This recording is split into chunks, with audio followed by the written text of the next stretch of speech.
Welcome to Change Your Attitude, Change Your Life's Conversations with Joan. I'm Joan Herrmann. Thanks for tuning in. Conversations with Joan focuses on topics that are important to your life, from health and wellness to professional development to personal well-being. Changemakers join me to share their insights, tips, and strategies so you can thrive and live your best life now. Thank you for taking time for yourself, and thank you for letting us be a part of your life. Now, let's start talking.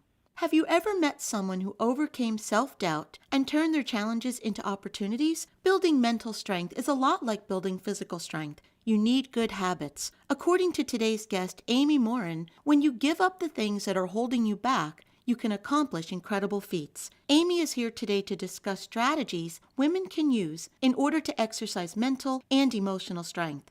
Amy is a licensed clinical social worker and psychotherapist. She is the author of the national bestseller, 13 Things Mentally Strong People Don't Do, as well as 13 Things Mentally Strong Parents Don't Do. Her TEDx talk, The Secret of Becoming Mentally Strong, is one of the most viewed talks of all time. Amy serves as a parenting expert for Verywell, and she's a regular contributor to Forbes, Inc., and Psychology Today. Amy is the author of the new book, 13 Things Mentally Strong Women Don't Do, Own Your Power, Channel Your Confidence, and Find Your Authentic Voice for a Life of Meaning and Joy. Welcome, Amy. Thanks for joining us.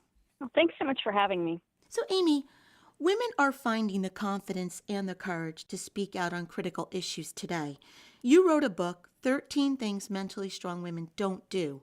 How do you define a mentally strong woman? So mental strength is all about being able to think in a way that's realistically so that you're not overconfident, but you're also not filled with self-doubt. It's about knowing how to manage your emotions so that you can use your anger to fuel you to create change, or that when you're sad, you can take steps to boost your mood. And it's about knowing how to take positive action so that when, no matter what kind of circumstances you face, you know that you can take a step to either make your life or somebody else's life a little bit better. So your work is around helping people become mentally strong. How did you get started on this journey? So I started as a psychotherapist, and I thought, okay, I'm going to start my work based on everything I'd learned in college and things that I learned in these textbooks, and was excited to teach other people how to be mentally strong, but I didn't realize how much I was going to need it in my own life. And shortly after my career began, my mother passed away suddenly from a brain aneurysm. And it really set me on this path to study mentally strong people, not just to help people in my office, but also to help myself. I wanted to know how come some people went through struggles and they came out on the other side stronger, versus why did some people seem to just get stuck in life? And a few years after my mother passed away, it was 3 years to the day, in fact, that my 26-year-old husband died of a heart attack. And again, at that point, I knew, all right, it wasn't always about what people did. Sometimes it was more about what they didn't do. And I had learned that sometimes it just takes one or two bad habits to keep people stuck. And so it set me on this path to identify what are the bad habits that keep people stuck. And a few years later, my father-in-law was diagnosed with terminal cancer. And I wrote my list. It was a letter to myself of the 13 things mentally strong people don't do, because I needed a reminder. Don't do these things if you want to stay strong.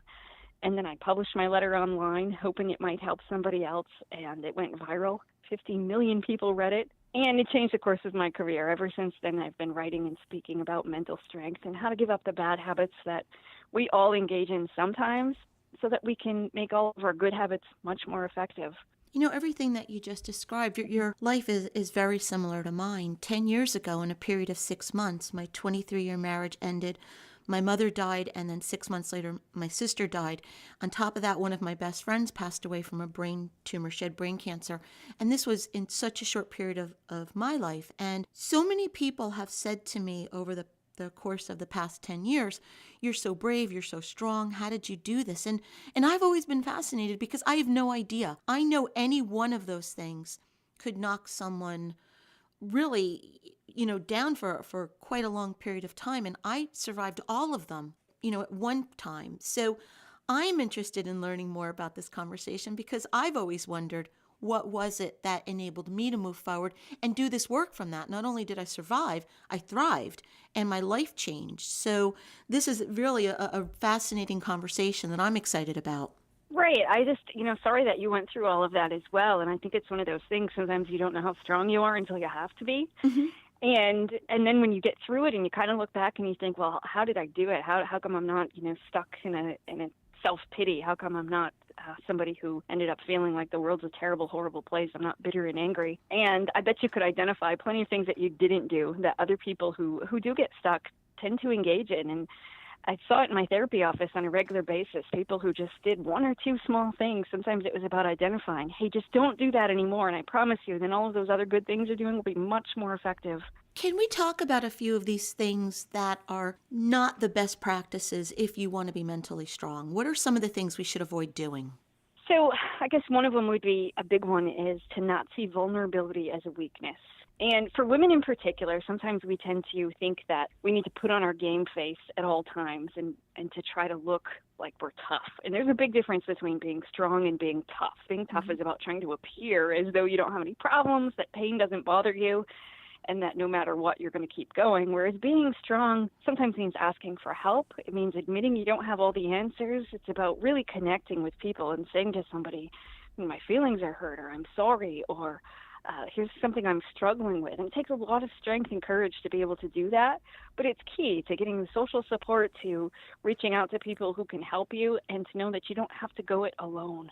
I know one of the things, and this is on your list, one of the things I had done early on, and especially social media makes this so easy to do, is I would compare my life where I was with the life of others by scrolling through social media. And so, for example, after my mom passed away on Mother's Day, you talk about being, to torture yourself. I would go on social media and I would look at all the wonderful Mother's Day celebrations that my friends were having. And if you get into the practice of doing those types of things that I call self-torture, I could see how that could be a behavior that would keep you stuck. Yes, and it really is a form of self-torture, and yet sometimes we try to convince ourselves that we're gaining inspiration from it. So take Instagram, for instance. So there's plenty of studies that show Instagram can be really bad for your mental health, and I'm not against social media at all. I use social media, but it's important to be aware of how it affects you. Because we know that for a lot of women, they're scrolling through social media and they're looking at fitness models, they're looking at images of people who appear to have their life all put together and that everything's perfect. And when you constantly fill your mind with all these thoughts that other people are happier, healthier, wealthier, and they're doing better in life, it can easily make you feel bad about yourself. And there was a fascinating study that found that men, when they look at images of other men who tend to be doing better, sometimes they gain inspiration. They think, oh, I could be like that someday. But women, when we look at those images, we tend to think, oh, I'll never be as good as she is. Mm-hmm. So I think it's really important to just take a look at how much time you spend doing that, how your thoughts are probably irrational. You don't know how somebody else's life really is. You tell yourself a story about those people that you see. But if it starts to affect the way that you think, if it's affecting the way that you feel, you really need to scale back on comparing yourself to other people. So the example that you just used, that leads me to my next question, because you wrote this book now about mentally strong women, and you've written a book about mentally strong people. Are there differences between the things that men and women do and how it impacts mental health? Well, when I wrote the first book, I was just thinking about everybody in general. And then, of course, since that book came out in 2014, lots of things have happened in terms of the Me Too movement and things like that. But I really wanted to know, when it comes to women in particular, how does sort of the societal pressures affect us a little bit differently? And right down to the studies about the way that we raise girls a little bit differently than we do boys, really subtle, small things that we do, but that are giving girls the message that boys are better. There's one study that I found particularly disturbing. When we look at 5-year-old kids and we ask them to pick out who they think is brilliant out of a photo lineup, most kids pick out somebody with their own gender. Girls pick out women, boys pick out men. When we do that same study when they're 7, almost all the kids identify men as brilliant. And so I think it's so important just to look at the subtle messages that we give to girls, and how do we change that so that they don't grow up thinking that they're not as good or that they don't measure up, and so that they can have healthy self-worth. So we're talking about the way that we view things, how we think about things, perceive them, messages we may have had, habits. Are there other things that factoring whether or not a person is mentally strong and able to move through challenges? Absolutely. I mean, part of it's genetics, which we can't control. You can't help it if you say we're born with ADHD, something like that. It's a biological condition. It's often genetic. And part of it has to do with mental illness as well. There's a big difference between mental strength and mental illness. Sometimes people think that they're somehow related. If you have depression or anxiety, it means you're not mentally strong, but that's not true. It's just a complicating factor. Just like if I wanted to go to the gym and become physically strong, I could still have a physical illness, maybe like diabetes, and that might complicate it, but it doesn't mean I can't still have big muscles. And then, of course, our life experiences, the way you were raised, the messages that you got, the core beliefs that you developed as a kid, we hold on to those straight through adulthood. So it's important to really look at, all right, how did I learn? What did I learn about myself? What kind of beliefs do I have about other people or about the world in general? So unless there's something physical going on, this is really something we have a lot of power over, how we move through challenges, how we create that strength that lets us live an empowered life. We have control over a great deal of this, don't we? Absolutely. It's all about the choices that you make. Nobody's born mentally strong. It's all about the choices that you make every day. Do you choose to practice gratitude? Do you choose to calm down when you're upset? Do you choose to have tough conversations even though it's scary? It's all about all the choices that you make. And do you then figure out, how do I become a little bit stronger today than I was yesterday? And choosing to grow. Absolutely, anybody can develop more mental strength. And no matter how mentally strong you are, I guarantee there's room for improvement. And I wanted to drive that point home, Amy, because so many people feel like they're a victim to a circumstance, or they're a victim to something that's occurring in their life, and they don't have to be. Because I know in my life, when I went through all of my challenges and I was in a really dark place, for me, I like to describe it as making a choice. Now, it wasn't a flip the switch type of choice. One day I'm sad, the next day everything's great. But I made the choice that I wasn't going to go in the direction of the darkness. And I was going to figure out a way to empower myself. And at that point, probably I used the word survive. So I think it does come down to a choice. And I think, like you're saying, we have so much more power than we really do believe that we do. Yes, and I talk a lot about self-pity and a victim mentality and that sort of a thing, because it's different than being sad. Being sad, being angry, those sorts of things can be part of the healing process. Right. But it's different when you start to host a pity party and you think the whole world is against me, nobody can solve my problems, all of these solutions that are out there won't work for me, and my life is terrible, horrible, and awful. Because when you start believing that, you stay stuck. Because why would you bother to do anything different if you think the world is a terrible, horrible, and awful place? So it's really about then taking action, knowing, okay, I can do something. Maybe you can't change the whole world, or you can't change something that already happened, but you can still choose to do something to make your life, somebody else's life, a little bit better. Can you share a story from your book that illustrates mental strength? Oh, sure. Gosh, there's so many. I think one of my favorites, if I had to pick, would be the story of Catherine Switzer. She was a woman who had decided to run the Boston Marathon, and it was in the late 60s or early 70s, back before women were allowed to run marathons. And back then, which wasn't that long ago, there was a belief that women just couldn't run that far. But she signed up for the marathon, and when she signed up, nobody told her she couldn't sign up. She used her initials, so they may not have known she was a woman. Mm-hmm. But anyway, she showed up to the race and just began running with all of these men. And the officials tried to physically knock her off the course, told her she couldn't do it. And she ended up finishing the race. She got tons of hate mail afterward, even from other women who said, "What are you trying to prove? Why are you doing this?" But I think she's a great example of somebody who didn't necessarily ask permission. She just went out there and showed people. She didn't try to convince them, yes, women can run a marathon. Here's why. Here's why you should let me run. She just signed up and did it. And one of the things I talk about in my book is about how important it is sometimes to break the rules. And it's something that a lot of us women were taught to be polite, to be rule followers. And sometimes you have to break the rules to create change. And I'm not talking about just breaking laws haphazardly, but sometimes it's about knowing, what are the gender norms that we follow? What are the stereotypes that we end up getting caught up in ourselves that perpetuate the unhealthy stereotypes? How can we do things a little bit differently to create positive change? And of course, we know now it would be ridiculous to think women can't run marathons. Women do it all the time.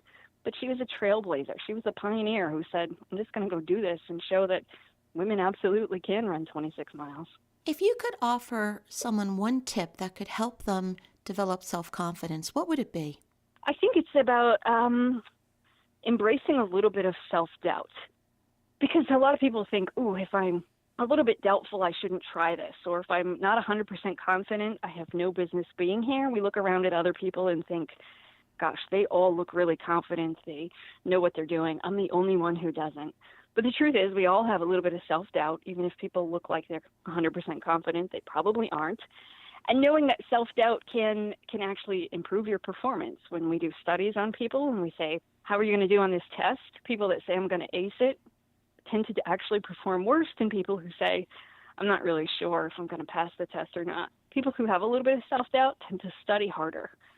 So it's one of the things to know that self-doubt isn't a bad thing. Just embrace it and use it to fuel you to do better, and to know that sometimes you just have to act brave to then feel brave. So just get out there and do it. The best way to build confidence is through practice and action, not just sitting on the couch wishing you felt more confident. The book is 13 Things Mentally Strong Women Don't Do. Own your power, channel your confidence, and find your authentic voice for a life of meaning and joy. If you'd like to get more information about Amy and her work, you can visit amymorinlcsw.com. Amy, in our final moments, what's the takeaway? What would you like to leave our listeners with? I'd say to just get out there and know that you can face your fears, you can feel more confidence, you can do lots of things to make sure that you reach your greatest potential, but that it only takes 1 or 2 bad habits to hold you back and counteract all the good work that you're doing. So I'd say work on identifying what's your worst habit, and then put your energy into eliminating that from your life, and then your other habits become much more effective. Amy, thank you so much for joining us and for providing insight that can help us become mentally strong. There are challenges that we face on a daily basis, and we certainly can use all the strength we can create. So thank you for spending time with us. And thanks so much for having me. This is Conversations with Joan. Stay with us. We'll be right back.